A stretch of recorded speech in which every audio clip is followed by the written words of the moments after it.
اس میں کوئی شک نہیں ہے کہ بجٹ کی تقریر میں ہر قسم کی گفتگو کی جا سکتی ہے، اپنے حلقے کے مسائل کو ڈسکس کیا جا سکتا ہے، لیکن ایک انتہائی اور ضروری اہم بات آپ کے سامنے رکھنی تھی، ہاؤس کے سامنے رکھنی تھی، وہ یہ ہے کہ گزشتہ روز سے پیوستہ دن ہمارے ڈیرہ اسماعیل خان میں مولانا صاحب کے فرزند مولوی اسجد محمود صاحب وہ لکی مروت میں ایک جنازے میں شرکت کے لیے، جو ہمارے جمعیت طلبہ اسلام کے صدر تھے، ان کی اہلیہ کے انتقال پر جا رہے تھے۔ راستے میں تھانہ یارک کے علاقے میں کوئی 60، 50، 70 کے قریب دہشت گرد نکلے، ان کے گاڑی کو روکا، ان کو روکا، پھر کہا کہ گاڑی سے اترو۔ بہت کچھ کہنے کے بعد بھی وہ لوگ نہیں مان رہے تھے۔ پھر جو ان کے ساتھ 2-4 گارڈ تھے، انہوں نے بھی بندوقیں تانی، دہشت گردوں نے بھی بندوقیں تھان دی، اور خیر بہر کیف پھر انہوں نے اپنے امیر کو ملایا اور اس کو کہا کہ انہوں نے کہا کہ ہمیں اپنے امیر کا حکم ہے، تو بھتیجے ہمارے نے بھی ان سے کہا کہ مجھے بھی امیر کا حکم ہے، اور پھر کسی طرح ان کے امیر سے بات کرائی گئی، ان کو جانے دیا گیا۔ لیکن آج مجھے جو معلومات ہوئی ہیں وہ یہ ہیں کہ وہ لوگ کہہ رہے ہیں کہ ہم سے غلطی ہوئی ہے، ہم نے ان کو کیوں چھوڑا ہے۔ تو حضرت بات پہنچ گئی ہے ہمارے گھرانے تک اور ہمارے بھتیجے تک اور اپنے اس تک، اور اس کے باوجود اگر ہم دیکھیں جی تو وہ ہمارے گاؤں کے نکلنے کے راستے پر بھی فوج بیٹھی ہے، داخل ہونے کے راستے پر بھی فوج بیٹھی ہے، سڑک سے اتریں تو فوج ہے، سڑک پہ چڑھیں تو فوج ہے۔ تو اس تمام تر اس کے باوجود 60-70 بندہ نکلتا ہے، اور وہ روڈ پہ ایک شخص کو روکتے ہیں، پھر اس کو کہتے ہیں گاڑی سے اترو، پھر وہ بندوقیں تان لیتے ہیں۔ تو ہمیں تو سمجھ نہیں آ رہی کہ کیا ہمیں کس چیز کی سزا دی جا رہی۔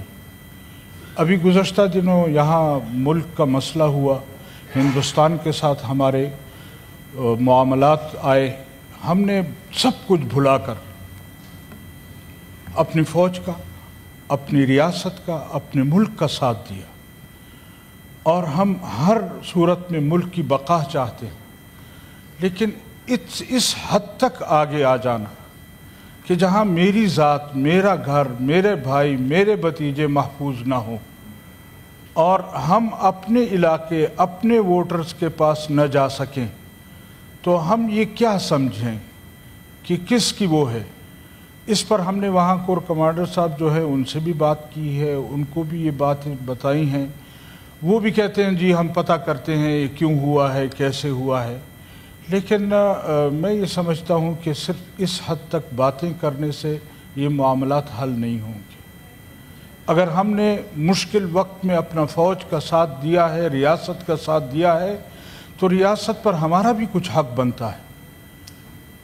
ہمیں بھی اپنی سیکورٹی چاہیے، ہمیں بھی اپنے قوم کے اور بچوں کی سیکورٹی چاہیے۔ اگر ہم یہاں ہوتے ہوئے بھی ان تمام چیزوں کو بلا کر کے فوج نے ہمارے ساتھ الیکشن میں کیا کیا، کیا نہیں کیا، کس طرح ہمارے ساتھ رویہ رکھا گیا، پھر الیکشن کے بعد کا کیا رویہ تھا، ہمیں بھی پتہ ہے کہ یہاں کی حکومتیں کیسی بنتی ہیں، کیسی بگڑتی ہیں، کس طرح حالات خراب کیے جاتے ہیں، کس طرح حالات بنائے جاتے ہیں۔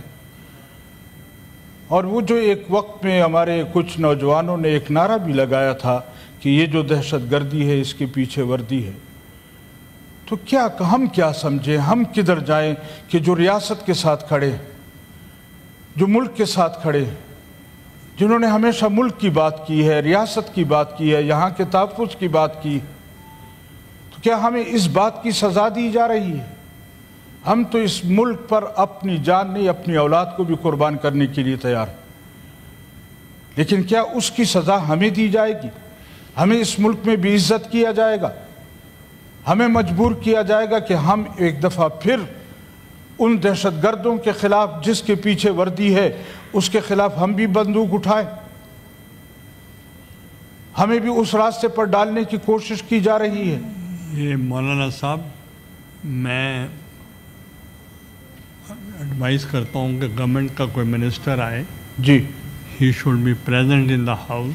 جی it is the collective responsibility of the cabinet. جی اگر انٹیریئر منسٹر مصروف ہیں یا جو منسٹر آف اسٹیٹ ہیں یا any other minister should come and clarify this position. جی تو اس لیے اگر آپ ادھر بات کریں گے دیر از نو بڈی ٹو ٹیک دا نوٹ. ہمارے پاس تو اور کوئی جگہ نہیں ہے، لیکن اگر میں منسٹر حضرات آ جاتے ہیں پھر آپ موقع دیتے ہیں، میں اس پر اس وقت بھی بات کرنے کو تیار. some minister should be here so that he can answer. Thank you. Parliamentary leader.